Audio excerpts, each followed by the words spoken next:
Siya. Walang earphone yan? Wala siyang earphone. Naka-speakerphone ka lang, ma'am. Naka-speakerphone ka lang. Naka-speakerphone. At nakaantabay pa rin po tayo dito sa mga kaganapan.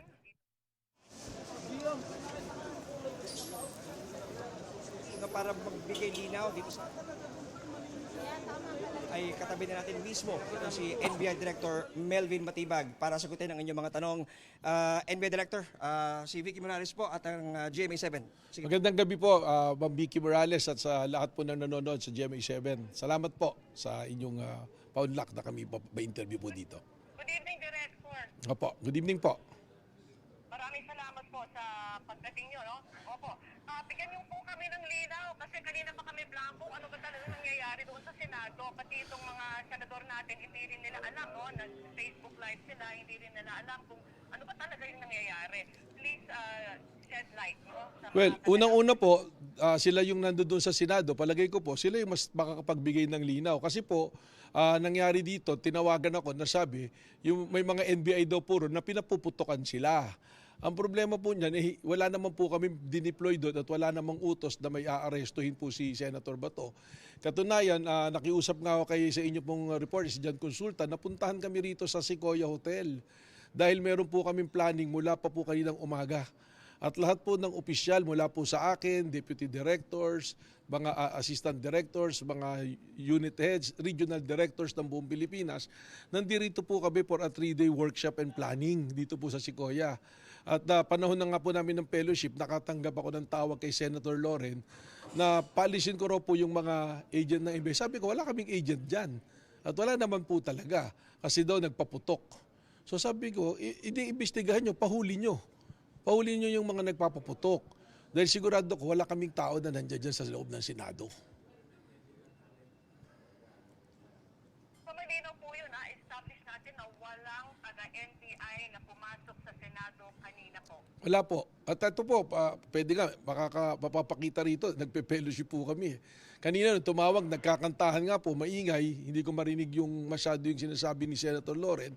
Tapos sabi niya, naka-speakerphone ka, ganyan. Andan dito, inuutusan nila ako, pumunta ka rito, mag-imbestiga ka. Eh, ang problema po, napapagbintangan na kami nagpaputok. Paano naman po kami pupunta? Baka masubo naman po yung aming mga ahente. At maturo pa, o mapagbintangan, maraming tao ron, magkagulo po lalo. Wala kayong advance information kung ano mangyayari ngayon sa Senado? Wala akong muna ibigay sa inyong information whatsoever? Wala po dahil dapat sila po yan eh. Meron po silang Sergeant at Arms. Ang nakikita ko lang, nanonood din lang po ako sa Facebook na maraming mga kalalakihan na hindi naman Marines, mga naka-long arm po. At nagkakagulo, may nakita pa ako nagbabarena. Yung mga ganun po ba yung nangyayari kung senaryo sa Facebook ko lang po din nakikita. Director, magandang gabi po. Si Emil Sumangil po ito. Ay, Emil, magandang gabi. Senator Alan Peter Cayetano, Director, umangkas daw di umano yung mga ahente ng NBI sa mga sasakyan ng media at nagpanggap sa mga mamamahayag para ma-penetrate ang Senate building. Wala pong ganun. Baka dapat, Emil, ang tanongin nyo rito si John Consulta dahil sila yung media eh. Wala po kaming ganun na operation. Unang-una, wala naman pong utos sa amin. Ang sinasabi ko nga po, there will be an interagency collaboration po, may meeting pa, bago po magkaroon ng decision kung talagang mag-i-implement po ng warrant. At sabi ko nga po, meron na po Supreme Court case, tinitingnan din po namin yung direction niyan. Kausap ko lang po si Secretary Bida at sinasabi niya nga sa akin, maghintay tayo ng instruction ha, wala tayong gagawin. Mula pa po kahapon yon, wala po kaming preparation whatsoever. Katunayan, mula po kaninang umaga kami pong lahat ng mga opisyales at mga staff na kasali rito sa planning, nandito lang po kami.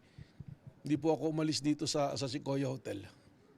Director Matibag, doon po sa, Director Matibag, sir, doon po sa video na pinost ni Senate President Alan Peter Cayetano, nananawagan siya sa DILG, sa PNP.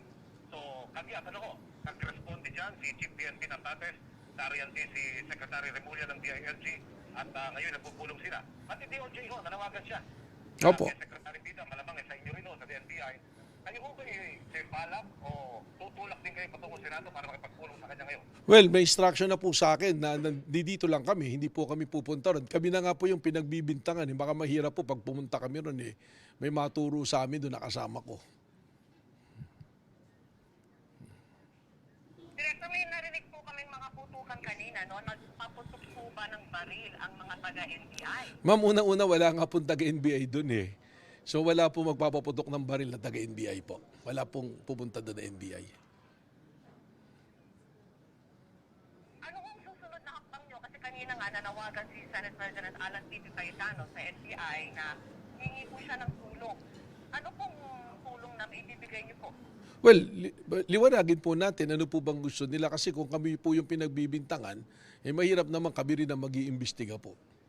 So tama naman po siguro yun. Kung andun yung PNP, di mag-imbestiga po yung PNP. Malaman po kung sino talaga yung mga personalidad na naging involved po sa pagpaputok ng baril. Kasi ang tinatanong ko nga, marami daw pong putok eh. Nakaputukan, tapos wala man na tinamaan kahit ano.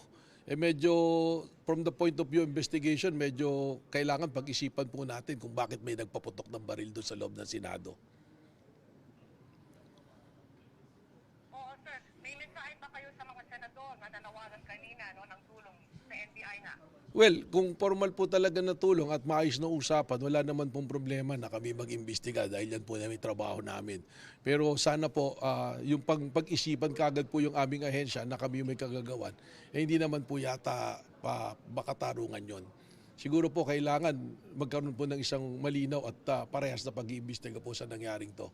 And kami po, ako po, ayan, kaya ako po nag-imbitang pumunta rito yung media para personal na makita na kami po lahat ng opisyal at kilala naman po ni Jan Consulta lahat, halos na opisyal ng NBI, accounted for, nandito po lahat.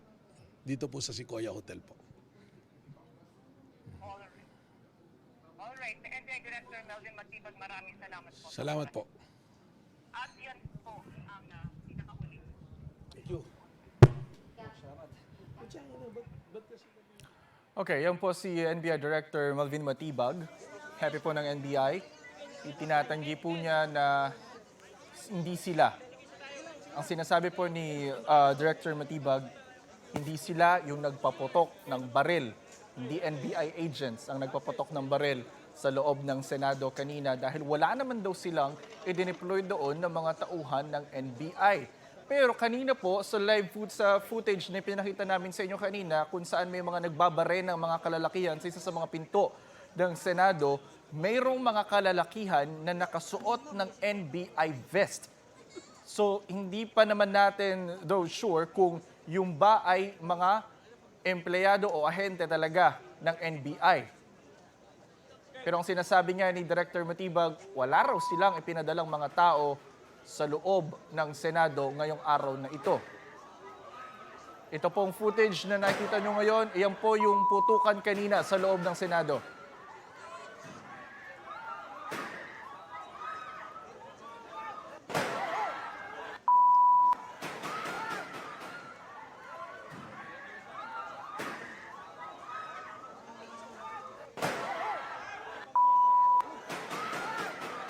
Sunod-sunod na putok ng baril po yan at base po dito sa video, mukhang sa second floor po, kuha itong footage na ito kung saan nagkaroon ng putukan kanina.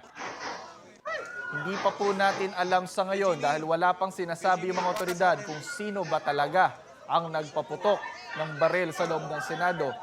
May nagtuturo, NBI daw, NBI agents. Pero sabi ni Director Matibag, hindi daw sila yon dahil hindi naman daw sila nagpadala ng mga tao doon.